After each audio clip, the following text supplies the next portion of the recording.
Shabbat Shalom, Baruch Haba, welcome to the teaching today, in this Shabbat, and we are in Shemot, chapter 18. We're going to finish this up today.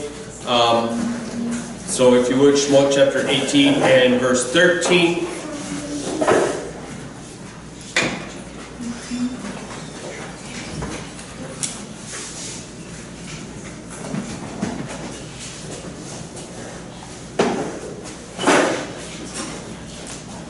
And we are discussing, which we will go into in depth now. We finished up in this last week.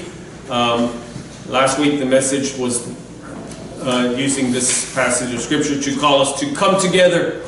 Echad. I was touched by the bracha that we say Sim Shalom at the end of the Avodah. We say Sim Shalom. This is the one where we bow the 3 times to the 3 directions in front of us. Once to the right, once to straight, and once to the left. And we say Sim Shalom Tova Uvacha Chen V'Chesed V'Chamim Aleinu V'Chol Yisrael Amecha Barkeinu Avinu Kulenu Ke'ad. Listen to these words. Kulenu Ke'echad B'or Panecha. כי ביור פניך נתת לנו אדוני אלוהינו תורת חיים ואחווה חסד וצדקה ונפעל לברק את עמך ישראל בכל עת וכל שעה בשלומך ברוך אתה אדוני ברק את עמו ישראל ושלום. Did you get that? Did you catch the significance of that? I want you to listen to this very carefully because we say this every Shabbat. And actually we say it every day, those of you who do the morning brachot, the brachot chashachat. When you say the morning blessings, this is the ending, the avodah is the ending of the morning blessings. And so you say this, Barkeinu Avinu, Kulenu ke'echad be'or panecha. Say what? Bless us, our Father, all of us as one with the light of your face. For with the light of your face you gave to us Adonai of God, our God, the Torah of life, love of kindness, righteousness, blessing, compassion, life, and peace. And may it be good in your eyes to bless your people, Israel, in every time and in every hour with your peace. Blessed are you, Adonai, who blesses his people, Israel, with peace. So, Barchenu, bless us, Avinu, our Father, Kulenu, all of us, Ke'echad, as one. Be'or panecha, with or, the light, panecha, of your face. Ki, because, the or, and the light, panecha, of your face, natata lanu. You shine on us, Adonai Eloheinu, or you have given to us, Adonai Natan, to give, Lanu, to us, Adonai Eloheinu, Torah Chayim, V'achavat, the Torah of life and of love and of mercy and of blessing. But what I'm trying to get you to see is when we were talking about bless us Avinu, bless us our Father, all of us at echad, as one. Not as individuals, but as a community. And notice how he finishes, Levaret et amecha Yisrael. Not Levaret et amecha ani, lo ata, not me, not you, but what? Yisrael, the community. You see, this is the thing about Judaism that we must grasp a hold of. Judaism is not about the individual. It is about the community. It is about the family. It is about the assembly, the synagogue. It is about the tribe. It is about the nation. It is about community.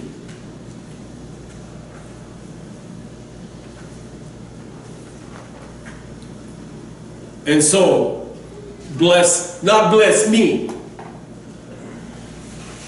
but bless us. Barchenu. That NU at the end, Barchenu, means us. Barche from brachot, from bracha, a blessing.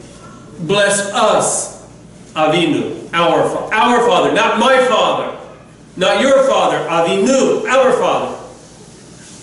Kulenu, kol, all of us, kol, all, enu, us. Kulenu, ke, as, echad. This is the same term that we use in the Shema. Shema Adonai Eloheinu, Shema Yisrael, Adonai Eloheinu, Adonai Echad. Saying what? Hear, O Israel. Adonai, our God. Adonai Echad. Adonai is one.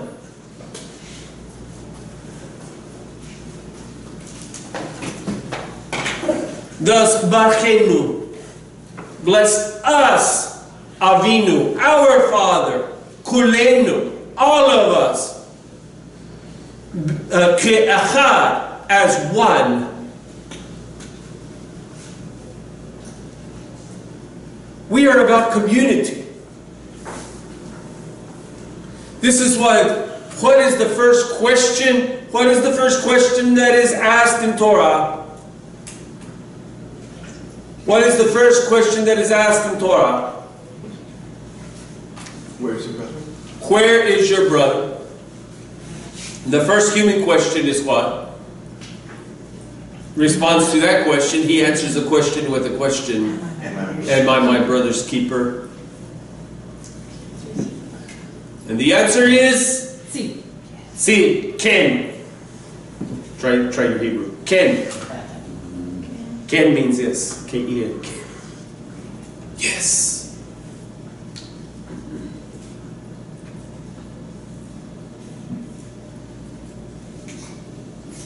Can you imagine, can you understand why Hashem was disgusted with this whole scene? Am I my brother's keeper? Yes, I'm my brother's keeper.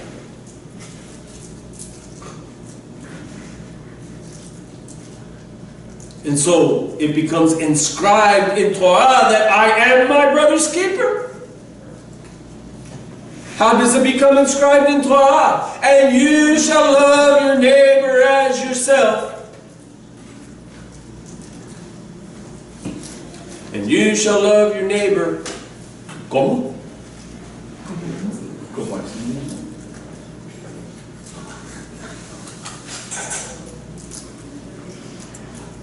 Or in Hebrew.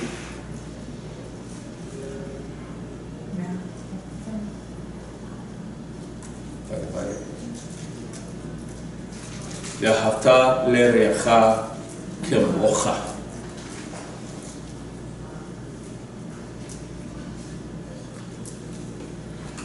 Let me say this to our Christian brethren, to our Messianic brethren, to our Hebrew roots brethren.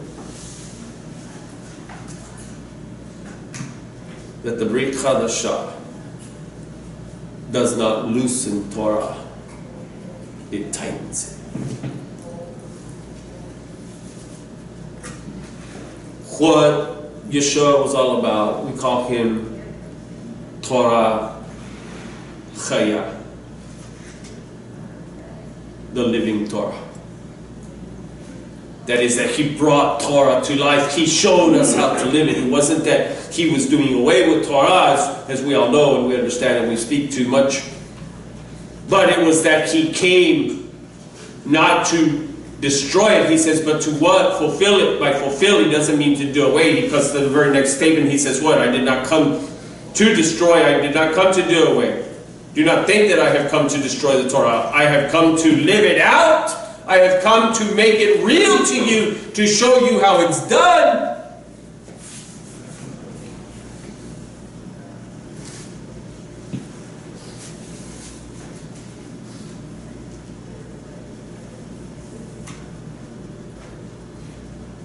And in one of the ways, one of the forms in which Brit Chadashah tightens the Torah is this thing of how to love my neighbor, how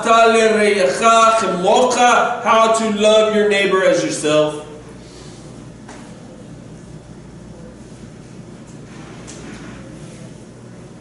Because Rav Shaul says, preferring the other above yourself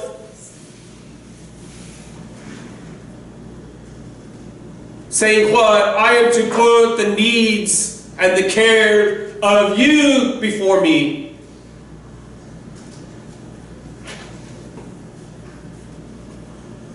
That my concern is not to be for myself, but my concern is to be for you.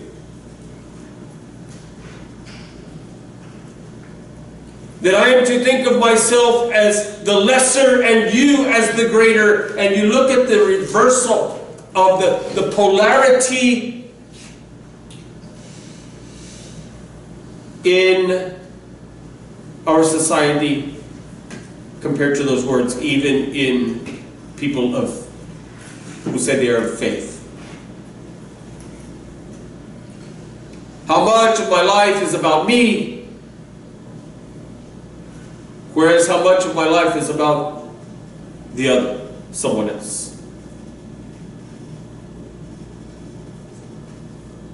We were speaking to this in the Thursday beginners class.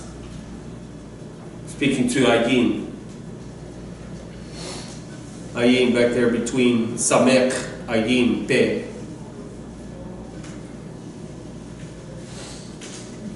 That Ayin means I. And Ayin, it looks like a Y. It looks like this. It's like a Y.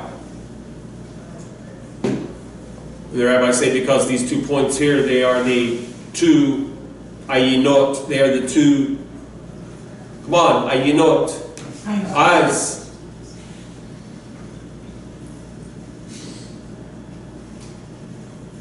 Why do you have 2 eyes? Why did Hashem give to us 2 eyes?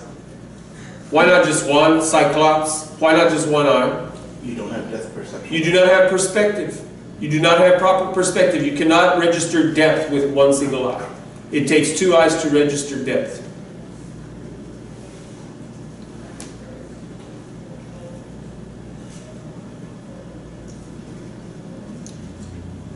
And the sages tell us that we have 2 eyes, that every one of us has 2 eyes. One is called Ayin Chatov, the other is called Ayin Chara.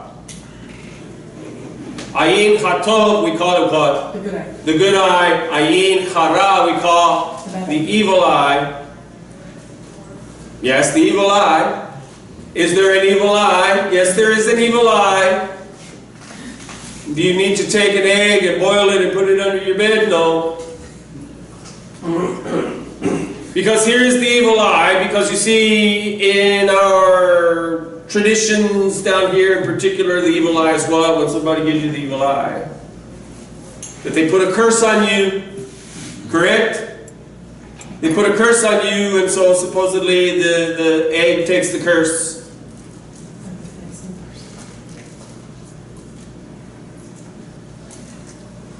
Here's the thing.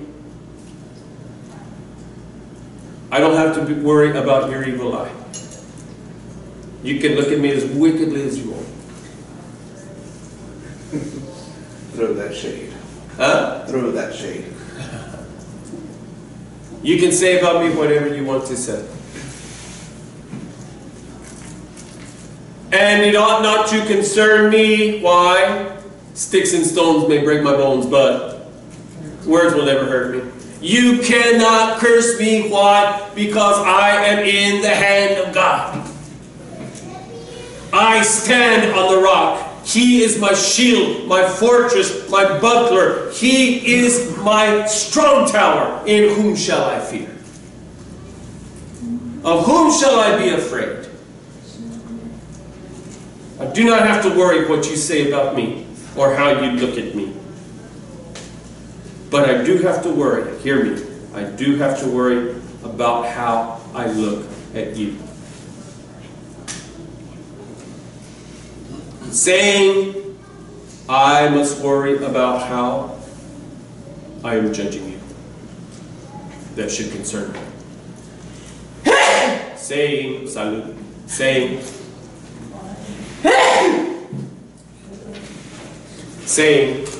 salud. I feel like I'm on a repetitive, somebody needs to move the needle. Saying, when I see you walking down the street, what are my thoughts concerning you? You see, this is the ayin chara. When I look at someone and I judge them based on their appearance, based on their looks, based on this, and based on that. And I should not be looking with ayin chara, I should be looking with ayin chatov, the good eye. What is the good eye? The eye of compassion, the eye of mercy, the eye of grace. Why? Because this is the way I want Hashem to look at me. So I should look at you the same way. Why? Because how I judge others is the way I shall be judged. The way that I look at others is the way that God is going to look at me. The scripture teaches this in the Rit Chadashah. Yeshua himself said, if you bring a korban to the altar, and there you remember that your brother has something against you, you're to leave your korban. It's not acceptable until you take care of this matter. You must go and make right with your brother, and then you may return and present your gift. For if you are not willing to forgive your brother, he said, what? Neither is Avinu Shemayim, your Father in heaven, willing to forgive you? We call this measure for measure. That as you measure out, so is measured out to you. Saying, the more you bless people, the more God will bless you. The more mercy and compassion and grace you show to people, the kinder that you are to people, the more grace and compassion and mercy Hashem will show to you. But if you are unforgiving, Hashem will also be unforgiving. If you are unmerciful, Hashem will also be unmerciful. If you are unkind, Hashem will also be unkind. Measure for measure. So we must be careful. So, all of this to say what? Judaism teaches that we are to give preference to someone else, not to ourselves. Yeshua himself taught that the last shall be first, and the first shall be last. That the greatest shall be the least, and the least shall become the greatest. That is what? That we are to live lives not of pride and arrogance and me first, egotism. We are to live lives of humility, lowliness. Even as it was written of Mashiach, behold, your king comes lowly, riding on a donkey.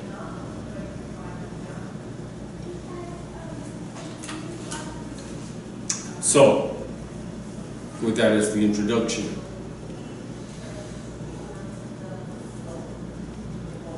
remember those words. Bless us, our Father. All of us, how? As one. As one. With the light of your face. Community. The reason why we started this way is because this whole passage, this whole parsha is about community. That it came about on the next day, verse 13, it came about on the next day that Moshe sat down to judge the people, and the people stood before Moshe from morning until evening. When Moshe's father-in-law Yitro saw what he was doing to the people, he said, notice it's what he was doing to the people, not for the people. There's a difference.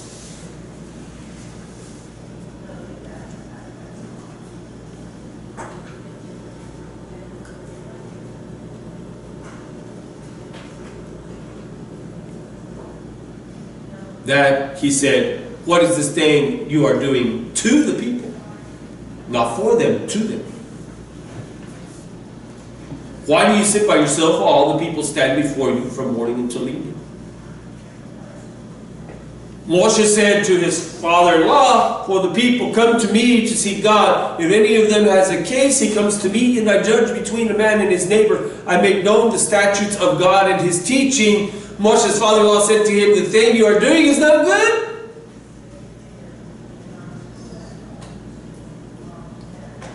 You will surely wear yourself out, both you and these people who are with you.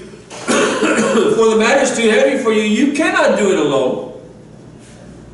Notice the community here. We're not standing alone. We stand together.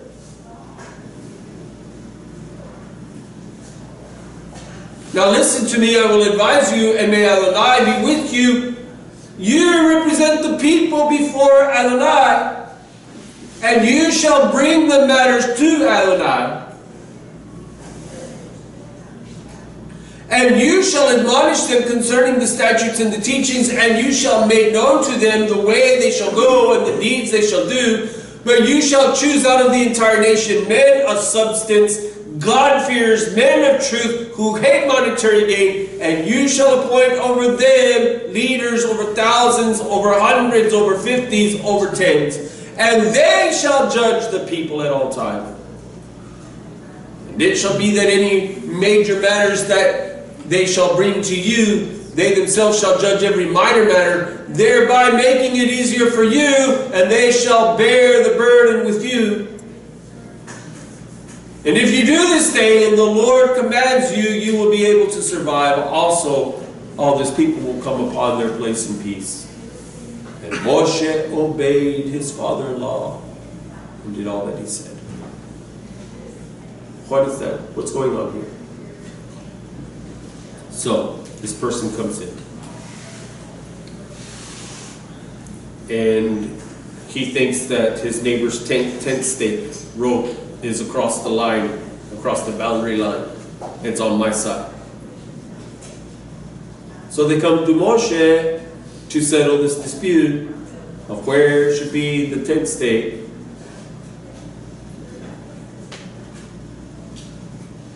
This person wants to know,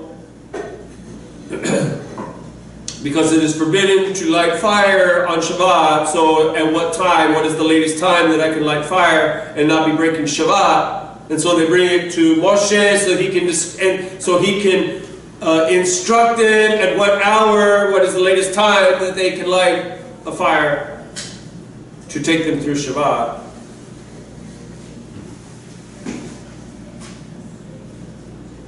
At what time does Shabbat end so that I can go to work because I have things that I need to do, things I need to get done. Yom, the first day is now upon us and we have to go to work, so when can I start? When can I go to work? At what moment after the sun sets of Shabbat, at Havdalah, at what moment can I start working? So they take it to Moshe. You see what I'm saying? Everything goes to Moshe. Everything, every little thing is going to Moshe. And so Moshe is trying to instruct every single person on this aspect of Torah, this aspect of Torah, this aspect of Torah, this aspect of Torah, this aspect of Torah. And what? How far is he getting? He's getting nowhere. Why is he getting nowhere? Because it's taking too long to instruct each individual person on their individual situation. This is the advice of Yitro. Stop doing that. It is not for you to take each individual and try to teach them Torah. Speaking to Moshe. What the advice of Yitro is here is this. You take 70 men. You make a class of 70 men of righteous, good, holy report. Not just any person, not just any man. They must be men of good report.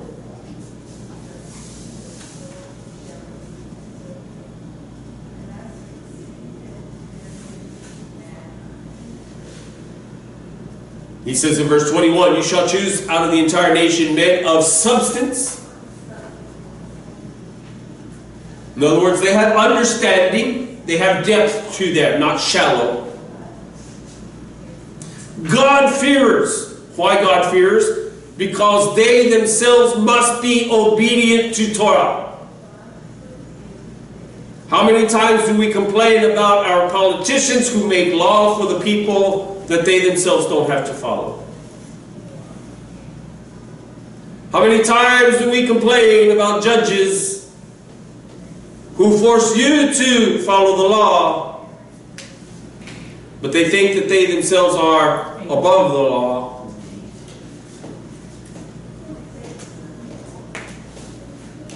That's why these men are to be God-fearers, saying what? That they are not above Torah themselves, that they fear God, so that what? They are obedient to Hashem, they are obedient to the law.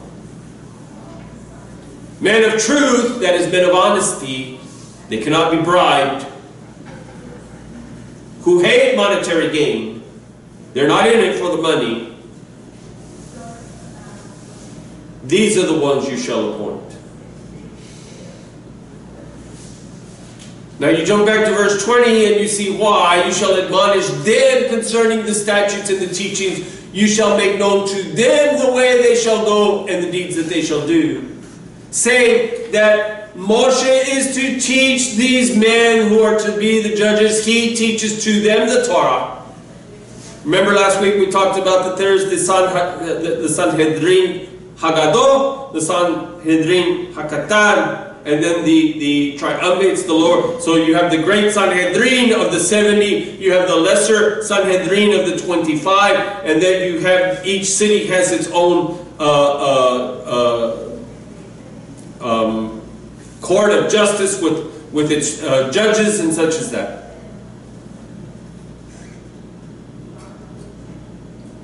And you see the numeration given to us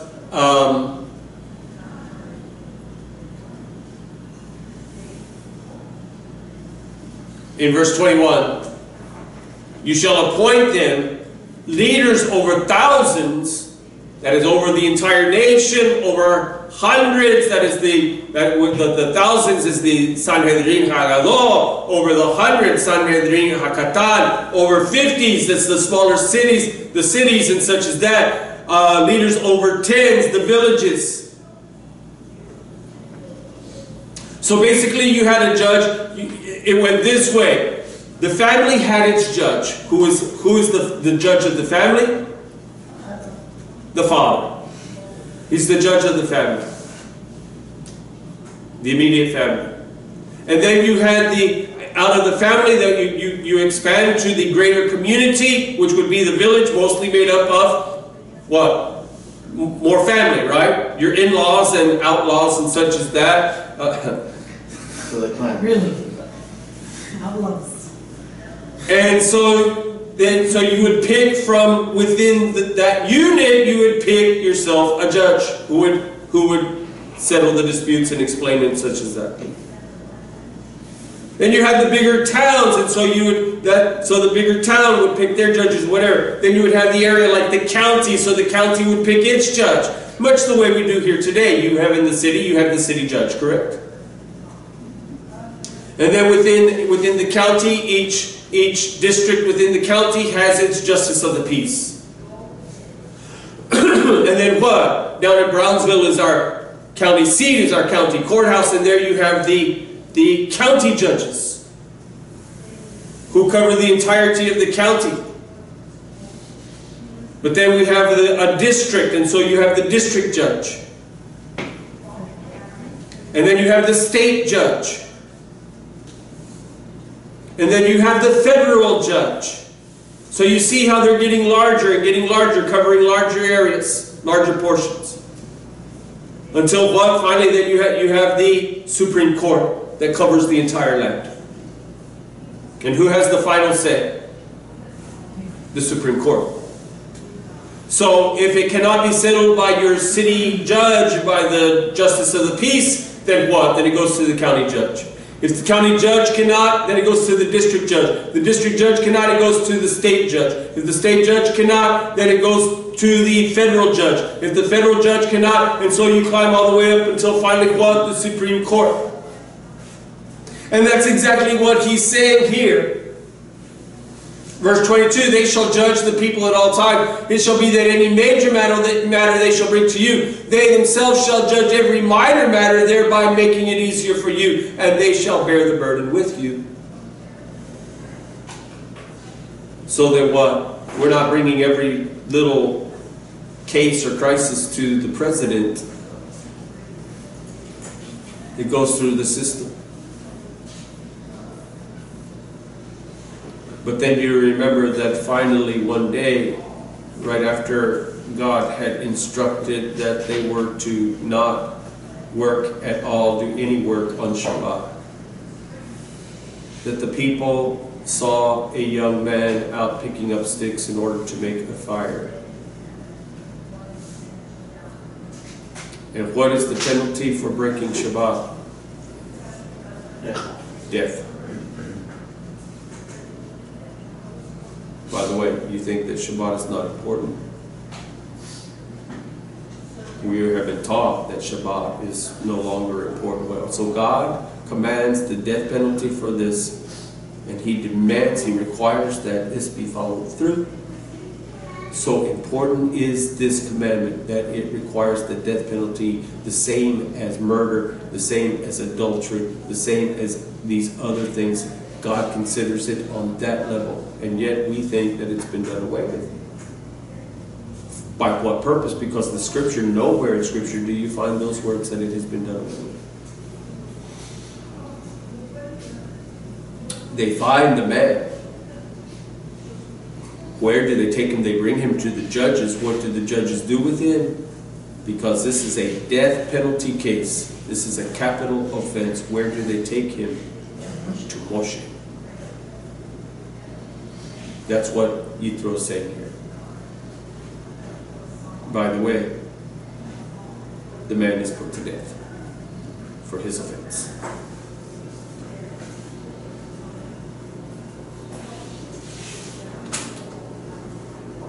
So,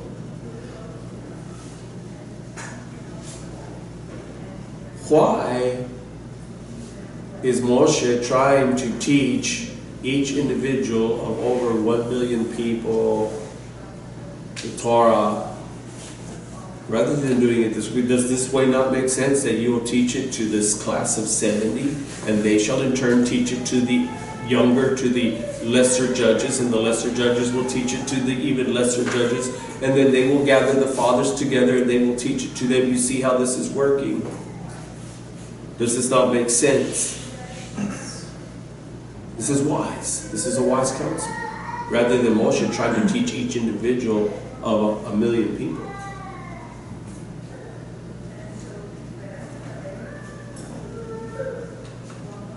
So,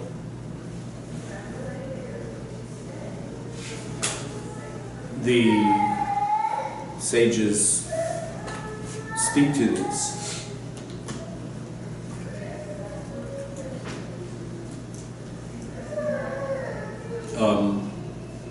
It says here that the next day, Yitro observes Moshe administering justice to the people. Why do you sit alone? He asks his son-in-law. All the people stand by you from morning to evening. Moshe explains, the people come to me to seek God. When they have a matter, they come to me, and I judge between one and another. I make them know the decrees. Thank you. I make them know the decrees of God and His instructions. Says Yitro, what you are doing is not good. You will surely wear away, you as well as this people that is with you. For this thing is too heavy for you. You are not able to perform it yourself alone. Yitro advises Moshe to appoint a hierarchy of magistrates to share the burden.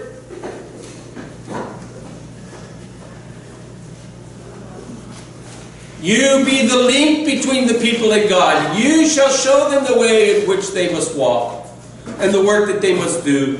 But you must also seek out from amongst all the people able and God-fearing men of truth who hate unjust gain. and appoint them over the people to be leaders of thousands, leaders of hundreds, leaders of 50s, leaders of 10.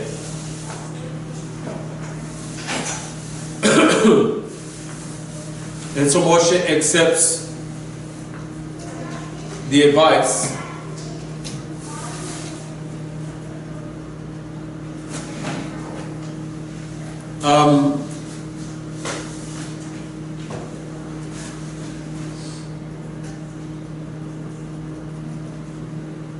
So they comment here that what is Moshe doing? In this thing that he's doing, and he's wearing out the people, what is this that he's doing? And why is he doing it? He's micromanaging. The reason why he's micromanaging, it's not that he's doing it for a bad reason, he's actually doing it for a good reason. He's doing he's, if you would, he is incorrectly leading the people. He's wanting the best for the people, but he's doing it in an incorrect way. And this is why Yitro corrects it. Why?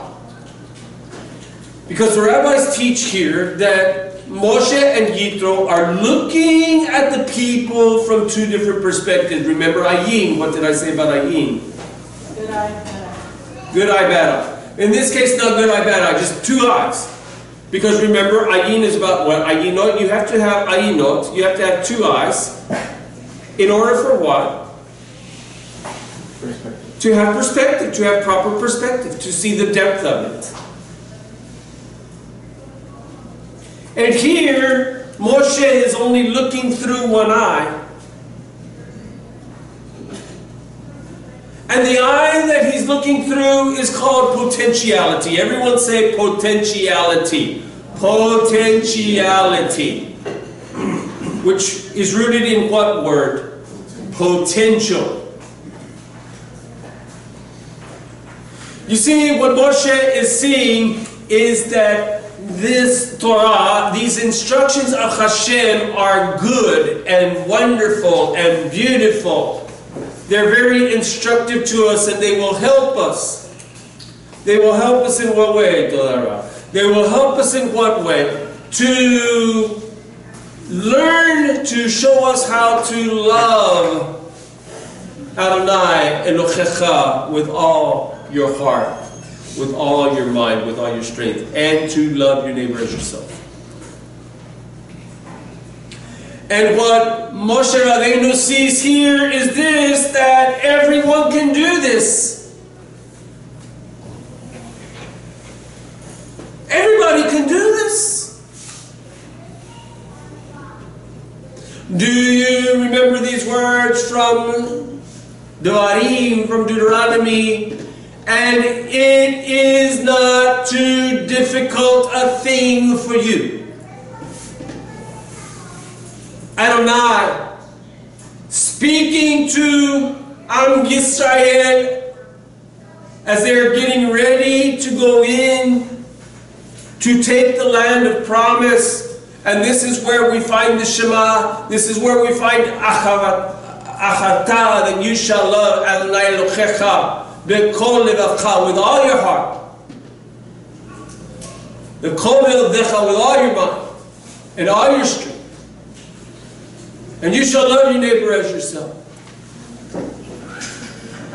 You shall write these words that I have commanded you upon your heart, and you shall do all that I have commanded you to do. And it is in this portion where he tells them, this thing is not too difficult for you.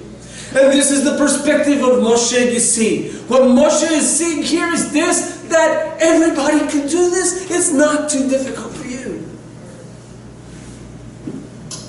Let me ask you, friend. Let me ask you, Achi, my brother. Achoti, my sisters. Is keeping Shabbat really that difficult a thing? It is only difficult when I want my own way and I want to do my own thing, you see. It's only difficult when I want to be like everybody else and I want to go to the restaurant to eat, I want to go shopping, I want to go do this. I see that my grass needs mowing, I see that this needs being done, I see that my house needs some painting, I see that the floors need mopping and all of these kinds of things. But you see, Adonai has already answered these questions for us when He said, 6 days you have to do all these things, but the 7th day is a Shabbat unto Adonai Elohecha. Therefore you shall not do any work on this day, not you, nor your children, nor your manservant, nor your female servant, nor your ox, nor your donkey, nor anything that is yours. Saying, is keeping Shabbat really that difficult? I will tell you this, it is not so difficult when it is done in achava, when it is done with love.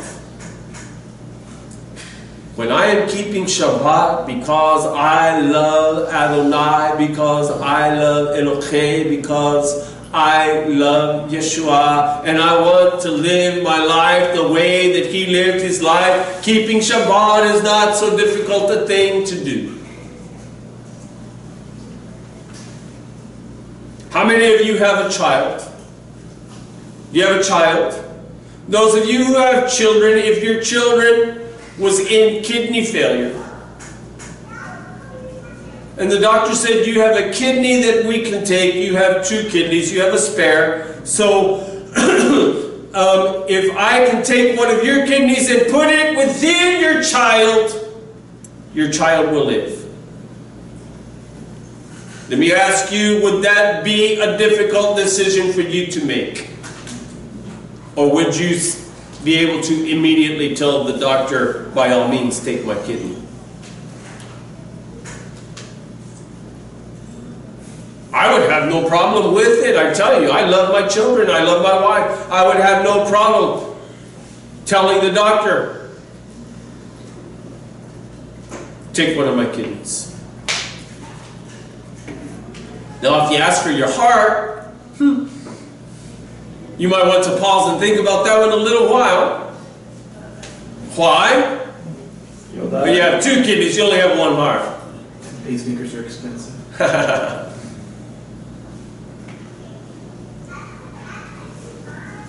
But even with that, some of the stories that touch my heart is the mother. The mother who finds out that she has cancer and she has a child in her womb.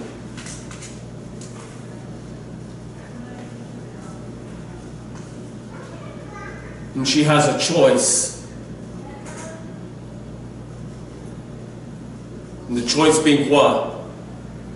To take the chemo and radiation and kill the baby within her womb, or to allow herself to die, but bring that baby to term so that the baby can live. And I've read of such mothers who themselves refused the radiation, refused the chemotherapy treatment in order to spare the baby, knowing that it was a death sentence upon themselves, because they so love that child within their womb that they would rather the child live. And the mother died, and she died.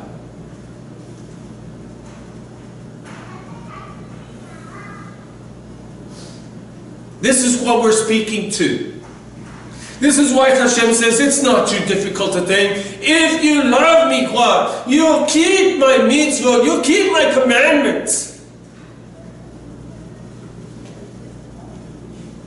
You see, there are things that in normal circumstances would be difficult things to decide and difficult things to choose. But when it is a matter of love, when it is ahava that is at work, because you see, the word achava, to love, in Hebrew means to give.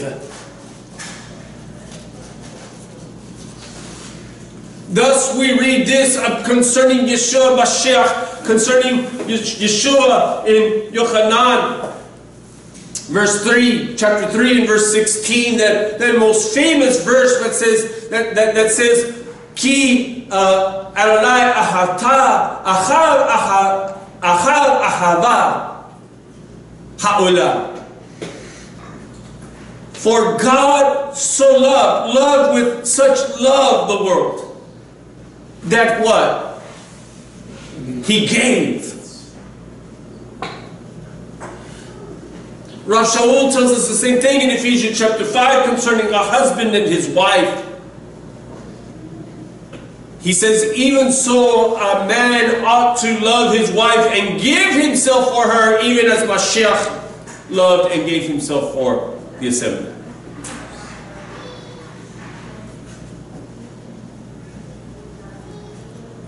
So we're saying that this whole idea of loving is giving.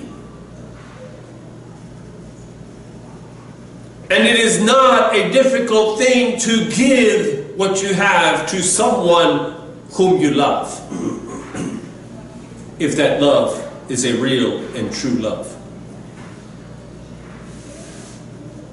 We say that we love Yeshua, we say that we love Adonai, we say that we love Hashem. The proof of our love is how deeply we are willing to give. This is why Hashem says it is not too difficult for you to keep the commandments. It is not too difficult. My yoke is easy, my burden is light. My yoke is easy. My yoke is easy, my burden is light.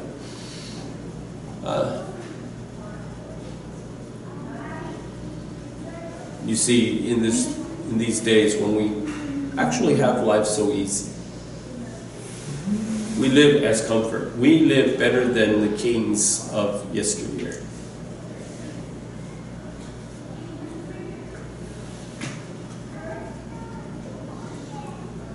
When we consider 150 years ago the farmers and the ranchers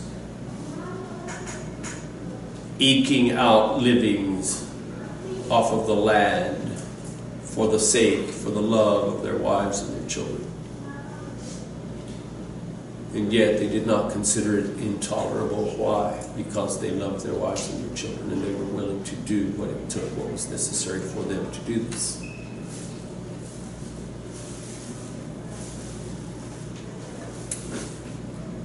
So saying all of this to say that Moshe was looking through the eye of potential, saying what? The people had the possibility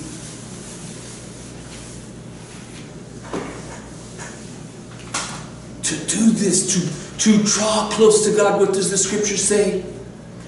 Draw near to God, and what? He will draw near to you. And Moshe is looking at the people, and he so desperately wants this for them. He wants the people to experience what he himself experiences with God. He wants them to know this closeness with Hashem. This is what the sages are saying. He wants them to know what it is to be in the beauty of the Spirit of Hashem. To dwell in the midst of the Shekhinah, to know the wonder and the awesomeness, to know the comfort and the peace, to know the emunah, the trust and the confidence that one can have. There in the midst of Hashem, there in the midst of God Himself. To have this face-to-face relationship with Hashem. And Moshe so bad wants the people to experience this along with him. So much does he love them that when they commit the sin of the golden calf, and God is ready to throw the people away, then Moshe declares what? He tells the people, I must go up the mountain again, and beseech on your behalf that by somehow I might sacrifice, my sacrifice might bring redemption for you. And he goes up the mountain, and there Hashem tells him, I'm going to destroy all of the people, and I will start a new people with you, Moshe. And Moshe tells him, no, you must forgive them, and if you will not forgive them, then blot my name also out of the book. Send me with them. So much did he what? Love this people that he was willing to give his own life for the salvation of this people. And it was not a difficult thing for him. Look at how quickly he responds to Hashem. Then blot me out. Could you say that? You know, on Yom Kippur, when we ask God not to blot our name out of the book of life. And in the book of Revelation, where Yochanan speaks to this, where he says, whoever's name is not found written in the book of life is cast into the lake of fire. And yet here Moshe is so willing and ready and able, easily the words come out of his mouth, if you will not forgive them, then blot my name out of the book as well. So much love he had for this people, that he was willing not only to give his life, but to give his very soul for their existence. And what? He wins God's heart with those words, and God spares Israel, and he gives them another chance. You see, this is what I'm saying. Moshe looks at these people and he sees their potential, and he longs for them to rise above it all. And to know the beauty of having this close relationship with Hashem. The flip side of that coin is Yitro. Yitro is the other eye.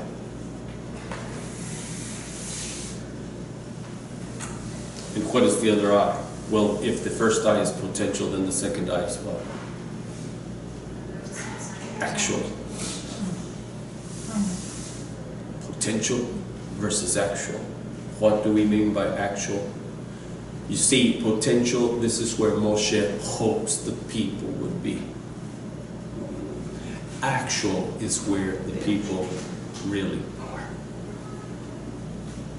And where Moshe is pulling with all of his force the people to a higher ground, to a higher plane. Yitro is looking with the other eye and seeing where the people really are. This is where they are, not where you would want them to be. And you have to make the perception. You have to understand the depth of this. All of us deal with this when it comes to family members and friends. That we must see them with both eyes, because we have hope for our family members, but we also have the reality of where they are. And you have to deal with both. You hope that they would come to a certain place, but you know that right now they are not there. This is the depth perception of which we speak. This is Ayi. And while we hope with great emunah, with great trust and confidence that they will rise above, and that they will walk on a higher plane, that they will come to some understanding, we must also deal with the reality of today that right now they are not there. And that is what Yitro is telling Moshe. You hope for the best for your child, and you want the best for them. But you must understand that perhaps right now, today, they are not there. What is the reality? For a husband, for a wife, for a mother or a father, a brother, a sister, for a friend, a neighbor.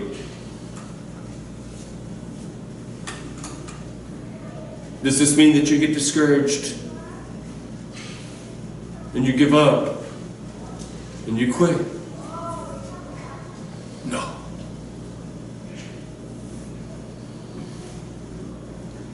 You see, I must understand, I must recognize that there are people who are not where I am in my understanding or in my obedience or what have you. I must also understand of myself that I am not where someone else is. I must understand that there are those who are better teachers than myself, that there are those who have better understanding. Sometimes I read some things and my mind explodes. How did they come up with that? How did they see that? How did they, not that they're wrong, I'm saying that, how come I could not see that? Because they are at a higher level than I am. I will tell you that there are those who keep Shabbat better than I keep Shabbat. There are those who are more observant of things, who are better at Chalakah, who are better at Kashrut than I am.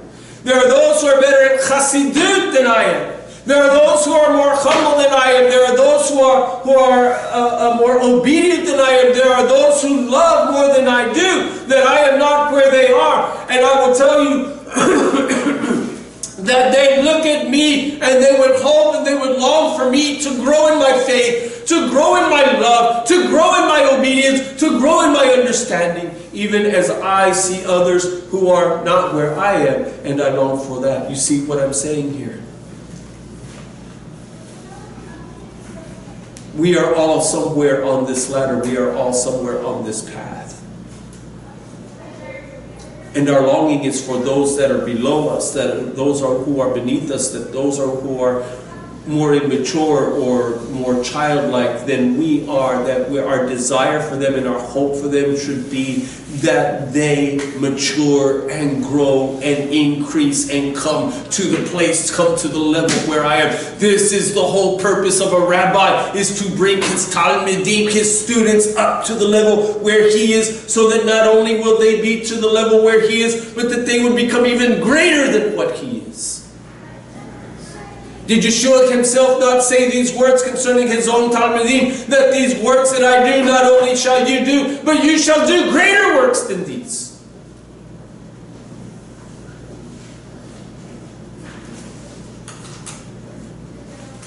This should be our hope. This should be our dream. Not that we're kicking and pushing people down.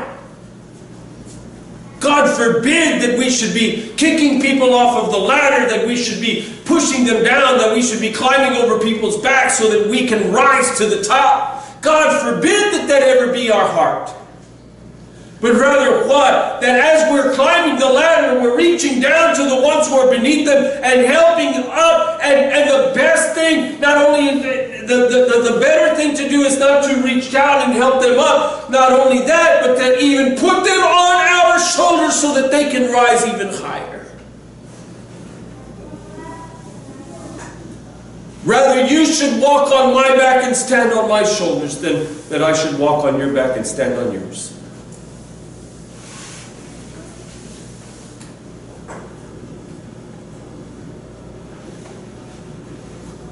Rather be that you should be the one to receive the good and the reward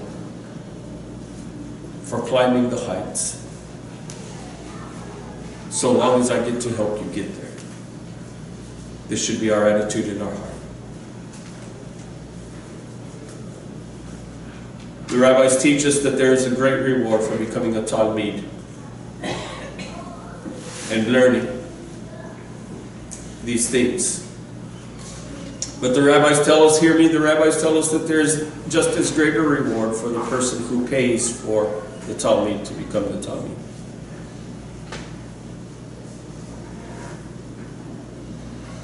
That the reward is equal. What? That the talmid climbs on the back of a patron in order to attain heights of wisdom and understanding. But because he climbed up the back of the patron, God honors the patron as much as he honors the talmid.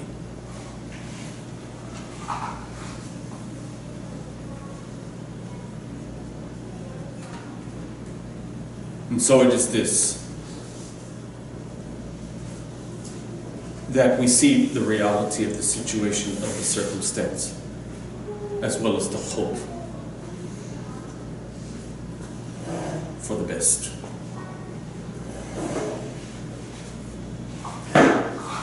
That it is not just where we desire other people, those people around us and near and dear to us, where we desire them to be.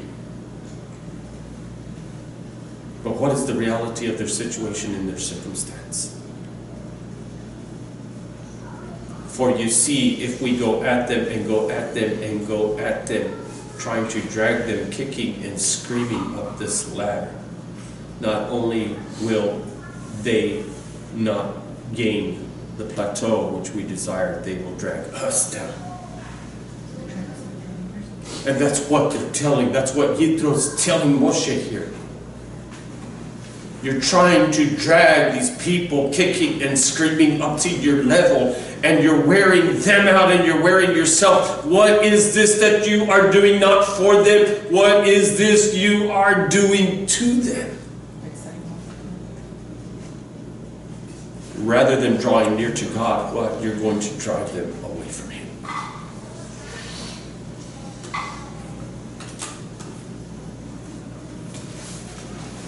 But you see, if we deal with this with the appropriate vision,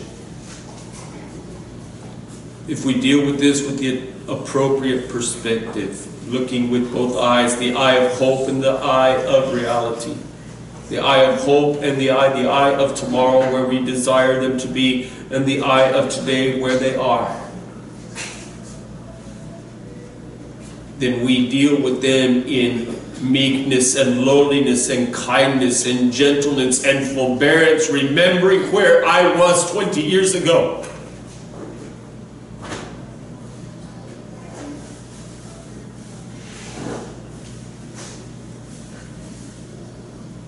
If anyone had treated me gruffly or roughly or had tried to drive these things down my throat, I would have run.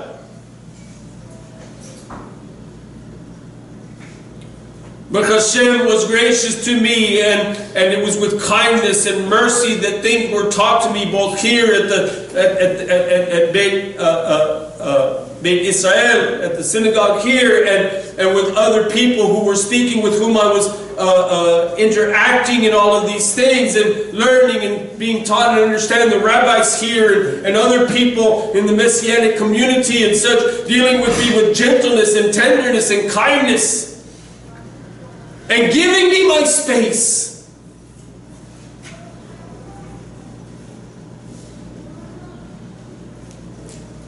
And allowing me to struggle within myself,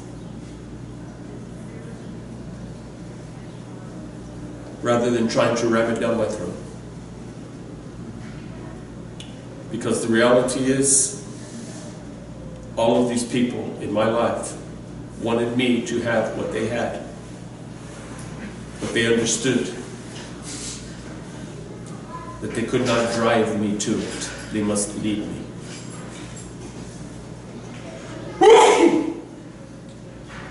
If you try to drive sheep, the sheep will scatter. The shepherd has to lead.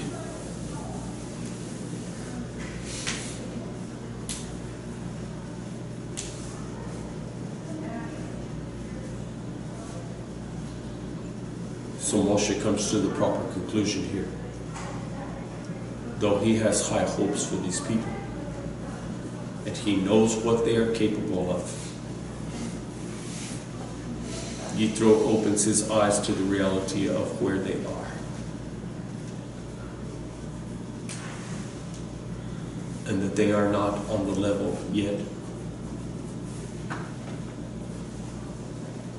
which Moshe wants them to be. And so what? He must care for them diligently and carefully and humbly, with love. And he must bring others to his side to help him.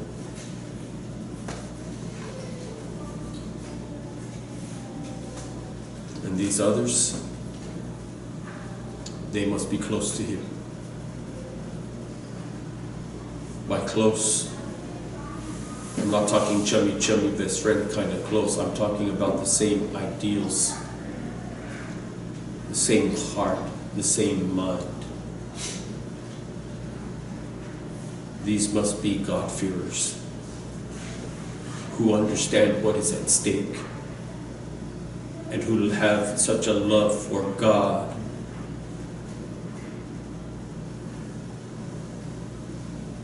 that they would take nothing, that there's nothing in this world that could take the place of that love. That they are at the same place as Moshe in that they would give everything that they have, including their very lives, to ensure that they were in the proper position with Hashem, rather than allowing the nefesh b'chama to rule over their lives, and allowing the flesh to demand its way and say, well, I don't have to do this and I don't have to do that. But rather saying this, I will do this, not because God's going to send me to hell. I'm going to do this because I love God with such a love that it would hurt me so tremendously to be a disappointment to Him. The same as a child with a parent would love that parent, would do what that parent says to do, because to do otherwise would be a disappointment. There was a student who was a senior in high school. And this student got senioritis really, really bad. You don't know what senioritis is?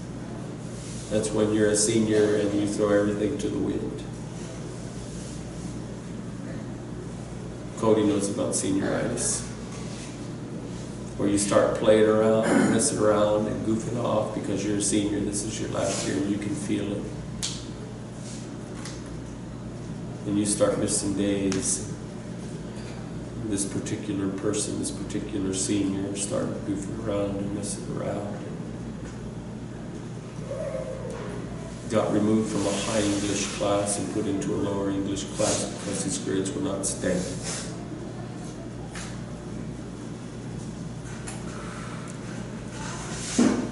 And even in this lower English class, the next 6 weeks the report card comes out and he's failing.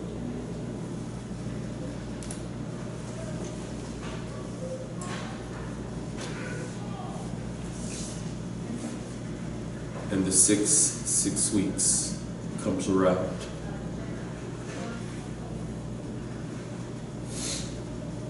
And yet he's failed.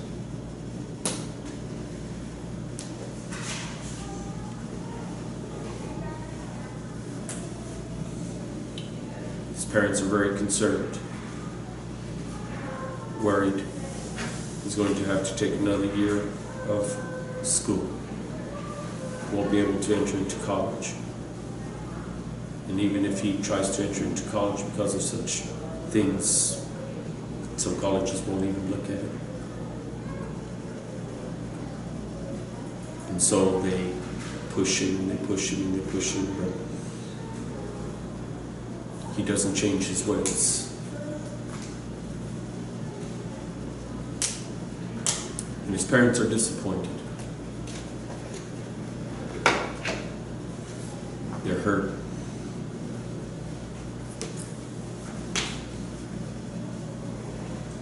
The student goes to his teacher and asks for help the last week of school.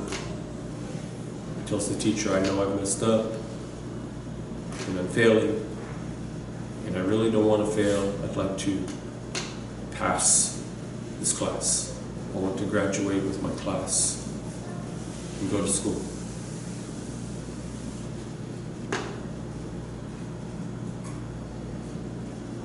The teacher says, I will give you a test. It will not be an easy test. It will be difficult. I will give you a makeup test.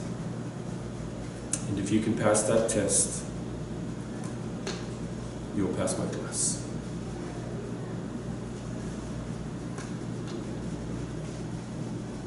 the last day of school, the last hour of school, the student walks into this teacher's classroom and sits down to take the test.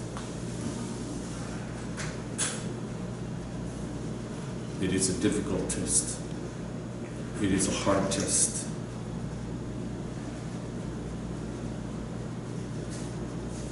He realizes he does not know some of this information, and he begins to worry. There's no way he can pass this test. And he's going to be disappointed with himself, and he knows that his parents will be disappointed with him, and that he will have to retake his senior year.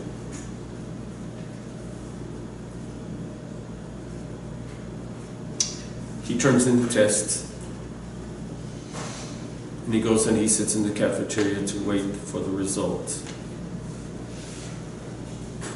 School is over. What is done, and the year is ended. Graduation will be the next night. He does not know whether he's going to walk with his classmates or not. He sits there and he sweats it out.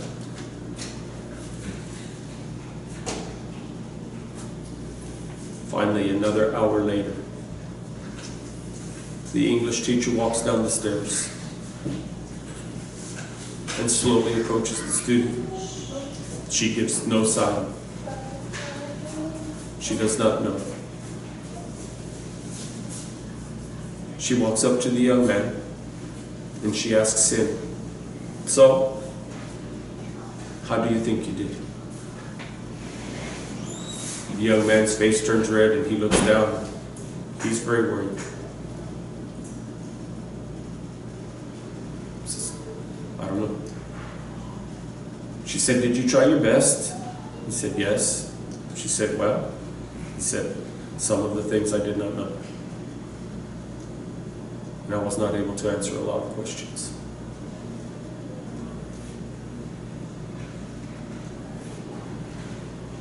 She said to the student, "Well, just so you know, I'm not pleased with you.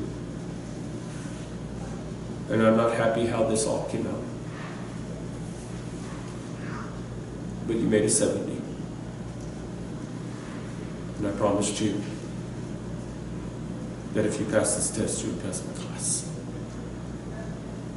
So you passed this class with a 69 and 1/2.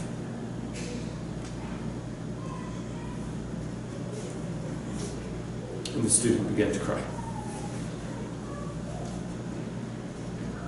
He would get to graduate with his class and not bear the shame,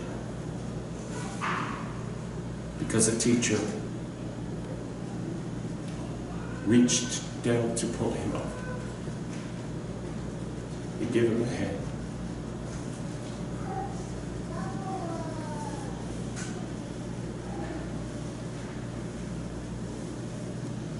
The student went to his parents,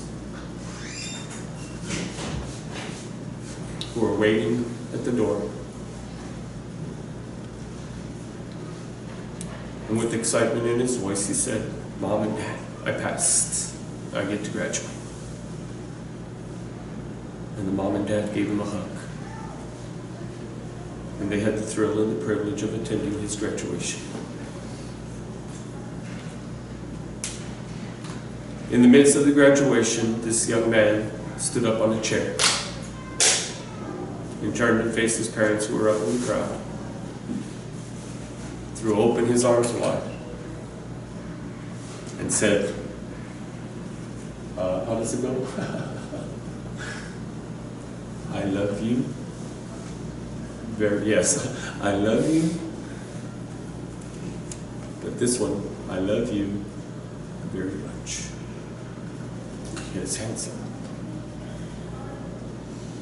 And his parents waved back, proud of their son for making one last-ditch effort to make it work. This is what we're talking about today.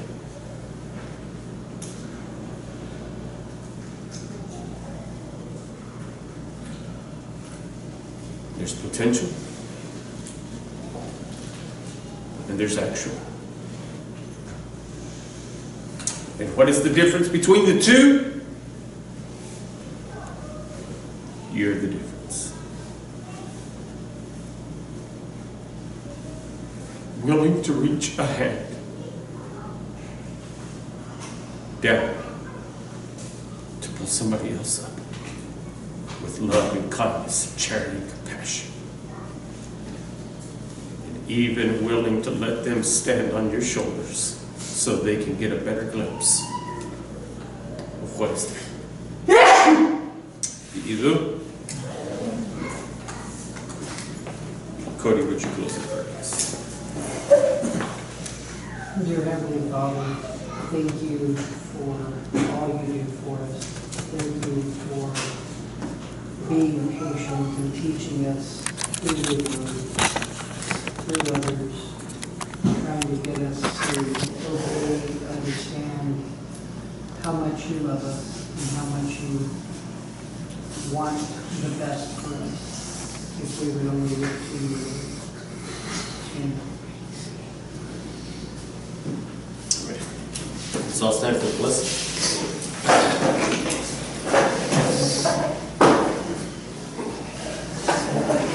Would you lift up your hands to heaven? Yevareka Adonai ve'yishmerecha, Yaher Adonai p'nei v'kunecha, Yisarunai panav alecha, ve'yasem lecha Shalom. May Adonai bless you and keep you. May Adonai shine his face upon you and be gracious to you. May Adonai lift up his countenance upon you and give you his peace from Saka Shalom Yeshua Mashiach, from the Prince of Peace, Yeshua the Messiah. Amen. Shalom. Shalom.